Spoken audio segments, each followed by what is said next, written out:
ওনার তো পিসের সাথে কোনো ধরনের সম্পর্ক নাই। ইউনূস সাহেবকে পিস প্রাইস টেলিনর কিনে দিয়েছে। Telenor is the Norwegian company যারা গ্রামীণে আছে।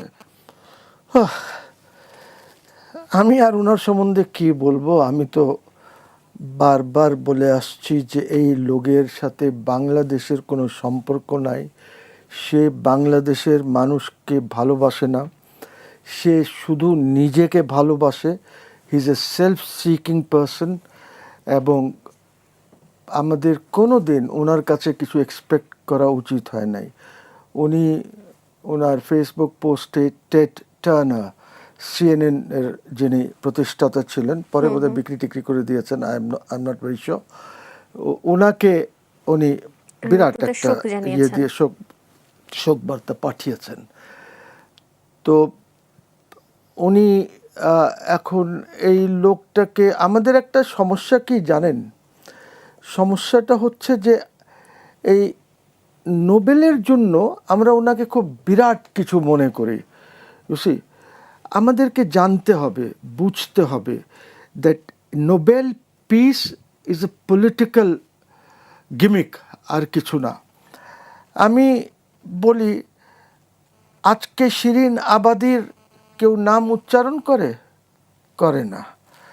আজকে এই যে লোকটাকে দেওয়া হয়েছে পিস প্রাইজ ওই বেজিংয়ে যে ইয়ে হয়েছিল টিয়ানানমেন স্কোয়ারের ইসের জন্য, কেউ কি ওর সম্বন্ধে জানে না। আজকে যে 3 জন মহিলাকে দেওয়া হয়েছিল, ইয়েমেন আর লিবিয়া আর এক দেশের ছিল, 3 জনকে একত্র করে দেওয়া হয়েছে, কি কেউ জানে না। আমার ওবামাকে পিস প্রাইজ দেওয়া হলো Nobel within 6 months of his becoming the president। হ্যাঁ, উনি কী করেছেন, কোন কারণে ওনাকে নোবেল দেওয়া হলো পিস? হ্যাঁ, এই যে ভেনেজুয়েলার যে মহিলাকে ইদানিং দেওয়া হলো, তারপরে she help the president to be brought, arrest, ধরে নিয়ে আসা, এইসব বান্দ্রামি। নোবেল পিস ইজ বান্দ্রামি, এটার কোনো ভ্যালিউ নাই। And you must understand that Nobel এর 2টা শাখা আছে। একটা শাখা হলো সুইডিশ শাখা, যারা কেমিস্ট্রি এগুলিতে দেয়, আর একটা শাখা হলো নরওয়েজিয়ান শাখা।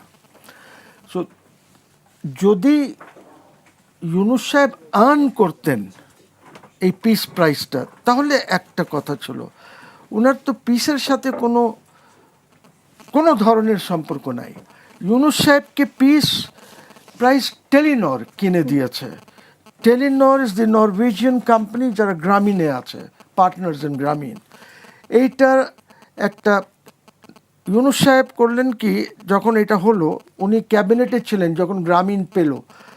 এই ক্যাবিনেটটা ছিল, কেয়ারটেকার চিফ অ্যাডভাইজার ছিলেন হাবিবুর রহমান শেলী সাহেব, ওই ক্যাবিনেটে ছিলেন উনি যখন এই জিএসএমটা দেওয়া হয়।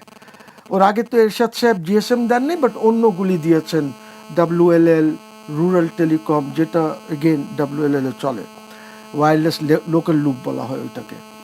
এইটা উনি জোর করে নিলেন, একদম জোর করে নিলেন উনি, ইউনূস সাহেব ক্যাবিনেটে থাকা অবস্থায়। বাট যখন এটা দেওয়া হলো, তখন উনি ক্যাবিনেটে ছিলেন না।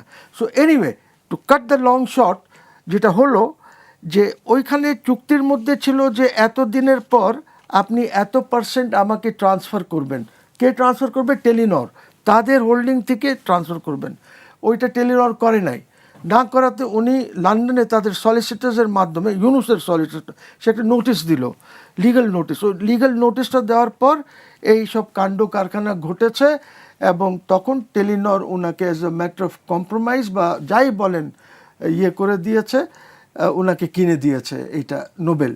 এইটা আমি একবার বলি নাই, আমি ন্যাশনাল চ্যানেলে, আমি আমার ফেসবুকে, আমি উনি ক্ষমতায় আসার পর বলেছি, আগে বলেছি, সবসময় বলেছি যে উনি যদি পারেন খণ্ডন করুক, let him say that Telenor has not purchase this for him. ওনার যদি সাহস থাকে, সৎ সাহস থাকে।